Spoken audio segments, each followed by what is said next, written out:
Inalagaan ng mga kongresista ang mga pahayag ni Vice President Sara Duterte. Anila kilabutan naman daw ang bise sa pagkasabing God Save the Philippines. Nasa frontline ng balitang yan si Marian Enriquez. Ang tanging masasabi ko na lamang sa puntong ito ay God Save the Philippines.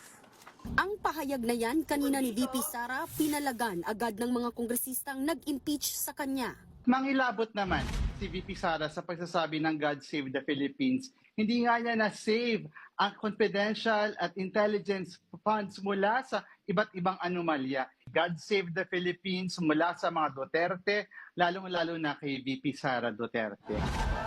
Hindi rin pinalampas ang hugot ni VP Sara na mas masakit pang maiwan ng jowa kaysa ma-impeach ng Kamara.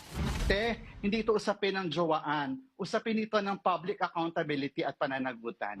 May kinausap na ako. Bumwelta rin ang mga kongresista sa pagtanggi ni VP Sara na pinagbantaan niya ang buhay ni na Pangulong Bongbong Marcos, First Lady Liza Araneta Marcos at House Speaker Martin Romualdez. Ito ang unang-una sa Articles of Impeachment na isasalang sa Senado. Meron pong mga ebidensyang nakasama po doon, no? Yung videos, yung pahayag ng ating Vice Presidente.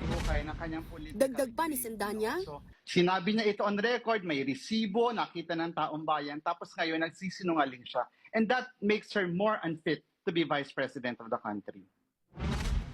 naglabas din ng pahayag ang Makabayan Bloc laban sa mga sinabi kanina ni VP Sara. Ayon sa kanila, God Save the Philippines mula sa korupsyon, extrajudicial killings at kay Duterte 2.0. Para naman sa mga miyembro ng binansagang Young Guns ng Kamara, ang idinaos na presko ni VP Sara ay pangmamaliit sa reklamong impeachment laban sa kanya. Pero ipinapakita rin daw nito ang kanyang pag-aalala sa haharapin niyang paglilitis.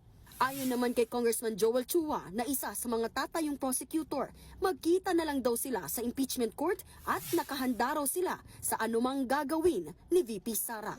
Nagbabalita mula sa Frontline, Marian Enriquez, News 5.